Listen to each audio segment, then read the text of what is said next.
today we're going to talk about the account of Gideon and how God uses dew, which is a natural phenomenon, to teach a lesson to us and to show Gideon that he's not alone.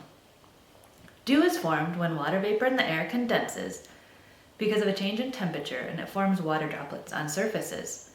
It occurs because warm air is able to hold more water molecules than cold air. Dew is not formed at specific temperatures, but rather it fluctuates based on the air temperature and relative humidity. Typically, air temperature drops during the night, and colder air cannot hold as much water vapor as warm air, so condensation occurs and leaves us with beautiful morning dewdrops. I love that in nature, there are so many hard and consistent facts. Water boils at 212 degrees Fahrenheit and it freezes at 32 degrees Fahrenheit. It's the same in my kitchen and it's the same in your kitchen. But in life, and especially in our faith, there's a lot of things that aren't so reliable. And one thing that we see a lot is our faith and how it can fluctuate based on the circumstances around us, just like the dew point fluctuates based on the temperature. And while that might seem like an inherent human weakness, God is still faithful and he works with us and through us. And the account of Gideon shows us that he's willing to use us even if we are flat out reluctant. And personally, I am so grateful for these reluctant heroes of the Bible, and trust me, there are a lot of them. Think, for example, Moses said he wasn't a good enough speaker and he didn't want to go. And then we have Barak, the army general, and God had promised him victory, and he says, "Oh, no, God, I'm not going to go unless you send Deborah with me." And then we see Ananias was told to receive Paul, but he had heard about all of the persecution, and he was afraid, even though God told him he didn't have to be. And sometimes we look at these people, and we wonder how in the world they could be so fearful when God is so clearly on their side. But let's be thankful that God is willing to work with them and all of us in our insecurities. As we see in Judges chapters 6 and 7, Gideon is totally underqualified. He's the least in his family, and his family is about as low down in the pecking order as you can get. But with God's help, he finally musters an army to defeat his enemies. And God tells him, whoa, you've got too many men. You need to send some home. Now wait a minute, why in the world would God do that? Because God did not want people to think that for 1 minute that it was Gideon and his men who were the true victors. They weren't the heroes of the story. God is. And right here in this moment that we see God working through the powerless in order to prove his power. So if you find yourself being called to do something, that should be such a relief. Because God's not calling us because we're qualified. He's calling us because we're not qualified. And nobody is going to mistake our success for our own.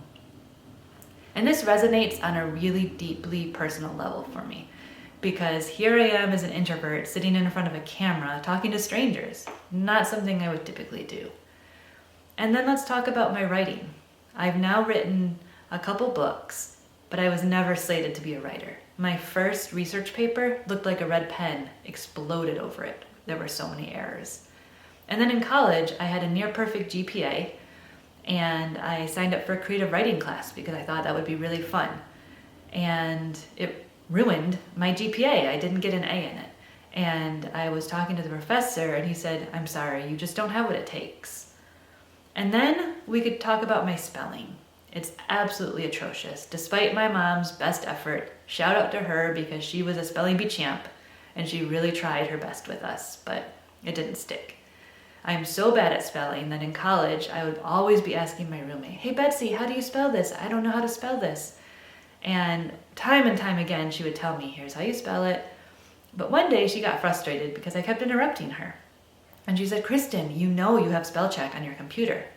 And I'm just as frustrated at this point. And I, give her a big sigh and I say, "Betsy, I know, but I'm not close enough for spell check to know what I'm trying to say." And to this day, I still have that issue. So when we look at all of these maybe weaknesses in my English writing ability, nobody was pushing me to the top of the line saying, Kristen, someday you're going to be a writer. You're going to write books that touch people and change lives. But that's what makes this so much more meaningful, because when I'm putting a book out there, it's clearly not because I'm talented, but it's because God has been using his power to transform my weakness into something great. And so I'm so grateful that God works through us in all of our faults and failings. And I'm sharing this with you because I really think it's important for other people to see our weaknesses and our vulnerabilities, which is truly just a matter of our humanity. And God knew that we needed to see that about Gideon too. We needed to see that he didn't have the right credentials to do what he was able to do.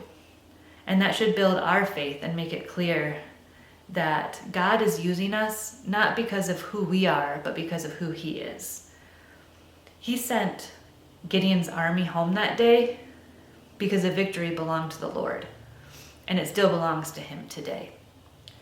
So when we think about needing proof and needing to know that God's in our life, we can look back to this account of Gideon and we can see when Gideon said, please, Lord, let me know that you're with me. I'm going to put this fleece out, and I want the fleece to be wet and everything else around it to be dry from the dew.